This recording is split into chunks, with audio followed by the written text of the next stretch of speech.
It's just it's a basic human thing, isn't it? When life throws us a curveball, when things, inevitably go south, our first instinct so often is to look around, to find someone or maybe something to point the finger at. We look for reasons, maybe even excuses for why things are tough right now. Could be our upbringing, right? Things we learned as kids, or maybe bigger things like societal pressures, even history. That long shadow stretching over us, we all kind of do it. And there's this really old proverb that just nails that feeling. It's echoed down through the ages, even today. Yeah, the sources we looked at for this deep dive brought up this proverb: the parents eat sour grapes, and the children's teeth are set on edge. Hmm. Wow, that's such a vivid picture, isn't it? You can almost taste it. It implies this direct, almost like inescapable consequence. The kids suffer because of what their parents and maybe ancestors did. Like, it's just inherited misfortune. This bitter taste passed down. But, and this is where our deep dive gets really interesting, we're going to explore this ancient text that radically challenges that whole idea. It offers a perspective on personal responsibility that's, well, surprisingly freeing. Exactly. And what's really striking about the text we're getting into today, Ezekiel chapter 18, is how bold it is. It just cuts straight through those common ideas of, victimhood or feeling like everything's predetermined, fatalism. It doesn't just give an opinion, it lays down this fundamental truth about individual justice, which was, frankly, revolutionary back then. And honestly, still feels incredibly direct, even challenging for us today, makes you look at things differently. So for you, our listener, what does this ancient wisdom really mean? Like in practical terms. Over the next few minutes, we're going to unpack this powerful message using the sources we have here. We want to see what it means for your choices, your freedom, and yeah, your path forward. So get ready to maybe rethink how you look at accountability in your own life. Okay, let's dive right into the core of this challenge then. Our sources point out that this proverb, the parents eat sour grapes and the children's teeth are set on edge, wasn't just some casual saying in ancient Israel. No, it was widely quoted. It's right there in Ezekiel 18, verse 2, and people were using it for a specific reason, to explain their suffering, to justify it almost. They were basically saying, look, the reason we're struggling, the reason things are hard, it's not actually our fault. We're just paying the price for what our ancestors did. It's classic blame shifting, isn't it? It is. It's looking outwards instead of inwards. And that's exactly where this ancient text steps in with a really direct, almost jarring correction.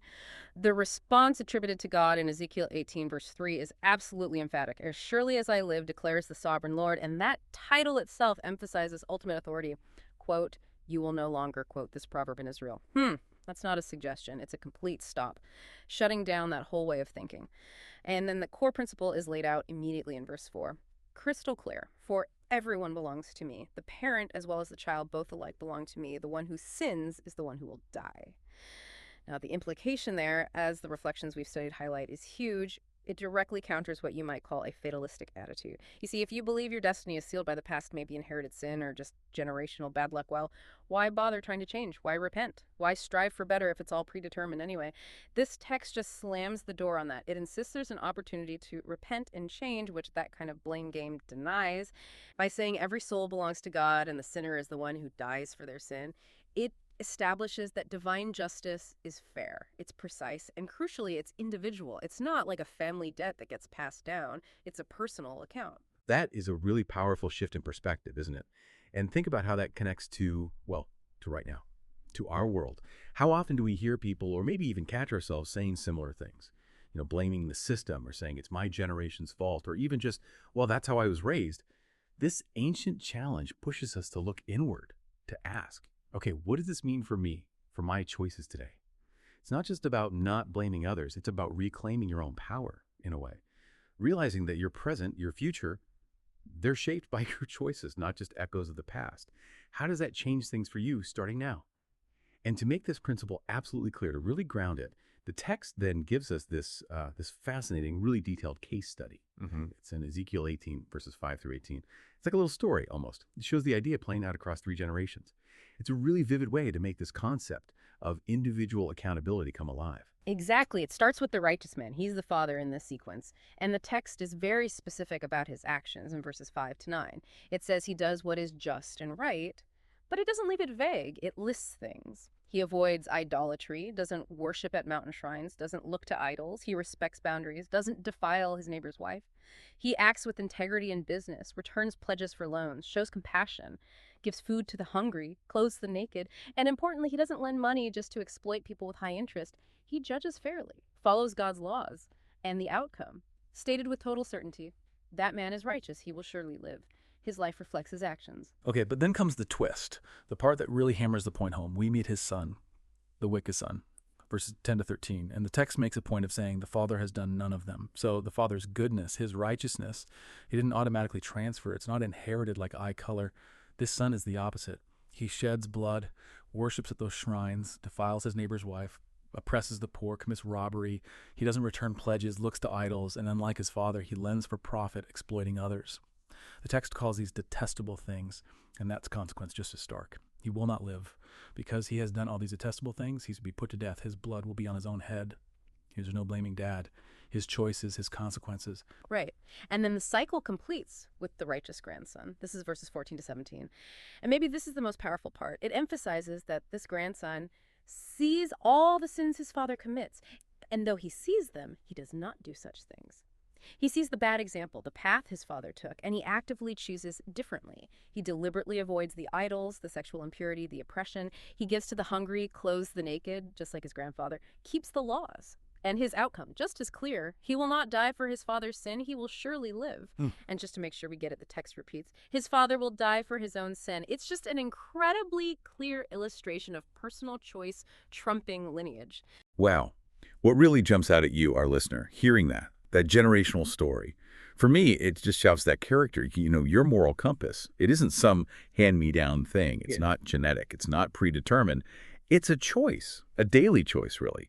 Each person, each generation, they stand on their own feet regarding their actions and, well, their accountability. Hearing about that grandson, seeing his father's mess, but choosing a different way. Yeah. That's really powerful. It makes me think of stories today, people breaking cycles, poverty, addiction, bad patterns. Have you seen similar connections in your work? Oh, absolutely. That grandson story is pivotal. It's the hinge. It shows that, yes, your environment, your family history, it matters. It has an impact. But it's not determinative. It doesn't seal your fate. The ability to see what's wrong and then choose a different path. That's the core message here. It pushes back hard against any idea that says, well, I come from this background, so I'm doomed to repeat it. This text is basically handing you the keys to your own agency. That's radical in any culture, ancient or modern, especially if you feel trapped by history or family. Okay, so after laying out these really stark generational examples where the outcome is so clearly tied to what each individual did, the text then does something interesting. It anticipates our own thoughts, our questions. It puts the question right out there like it knows what we're probably thinking. You ask, why does the son not share the guilt of his father? That's verse 19. It was like the writer knew we'd still be looking for that loophole, that connection through bloodline or inherited guilt. Exactly. And then comes the definitive answer. Verse 20. No ambiguity, no wiggle room at all. The one who sins is the one who will die. The child will not share the guilt of the parent, nor will the parent share the guilt of the child. The righteousness of the righteous will be credited to them, and the wickedness of the wicked will be charged against them. I mean, it couldn't be much clearer. It's an absolute statement of individual responsibility. The buck stops with you. And the reflections we looked at really dig into the so what of this. And it's profoundly freeing. Why? Because it means our choices matter. We are not doomed by our past, by our lineage. It says point blank, righteousness or wickedness is not inherited, it is lived out day by day. Now, this isn't a small thing. It challenges some deep-seated beliefs we might hold, maybe without even realizing it. It cuts against any false belief that we are inherently better or more deserving because of who our family is or where we come from. And, just as importantly, it confronts the tendency to blame our background or culture for our failings. It takes away that easy out, that victim mentality. It basically removes those excuses that can hold us back. It also means we don't have to carry the weight of our ancestors' mistakes. We acknowledge history, yes, but we define ourselves by our actions. That's incredibly clear, very uncompromising. But I wonder, practically speaking, does this ancient text leave any space for the real impact of, say, systemic issues or collective historical burdens, things that genuinely do shape people's lives? Or is it just 100% focused on individual guilt, almost in a vacuum? Because it sounds freeing, not being doomed by your family, but I can hear some listeners thinking, but what about real trauma passed down? Or widespread injustice? That's a really important question, a fair one. And we need to see the nuance. The text isn't denying the impact of the past or the impact of societal structures. It's not saying those things aren't real or don't affect us. What it's addressing is culpability. Who is ultimately held responsible for their own moral choices and their ultimate destiny before God? So yes, someone might absolutely be born into incredibly difficult circumstances because of historical injustice or deep family struggles. That's real. But this text empowers that individual by saying, your response to those circumstances, how you choose to act morally within that situation, that is what defines your righteousness or wickedness. It's a call to rise above, maybe, or at least to make choices that are truly yours, regardless of the cards you were dealt. It focuses on that internal power, the ability to choose your character, even if external factors are tough. Okay, that distinction between impact and culpability, that's vital. So this isn't just some dusty old theological point for scholars. It's a radical call, right here and now, for sober self-reflection, for taking personal responsibility seriously in our own lives. Like the text encourages, it's an invitation to respond personally and directly. It means really owning your choices, your actions, and consciously shaping your path, no matter what came before. It makes you look at your life and ask, okay, where am I making the choices here? And where am I maybe blaming outside forces for things I could actually influence? Wow, what a deep dive that was into personal accountability. From that ancient proverb, the sour grapes and edgy teeth, all the way to that amazing 3-generation story. The message from these sources just comes through so consistently, so directly. You are accountable for your choices. It's powerful, almost defiant, really. Cuts across time and culture. It really does. And this ancient perspective gives us such a strong counter-narrative to feeling like a victim or feeling like things are just fated to be a certain way. There's something incredibly liberating in that thought. We are not merely products of our past or our family tree. Sure, history and environment shape us, absolutely. But your individual actions, your moral choices day to day, your integrity, that's what truly defines your path forward. It gives you immense agency in your own life story. It's like a reminder that every single day is a fresh chance to choose who you're going to be. So, for you, our listener, maybe here's something to chew on as you go about your day. If personal accountability, if that's truly the defining principle for each one of us, what parts of your life might look completely different? What could be transformed? If you really fully embrace responsibility for your own path, actively made choices based on your values, instead of perhaps attributing where you are now solely to past things outside your immediate control, what new possibilities might open up when you truly realize the power you hold in your own hands right now?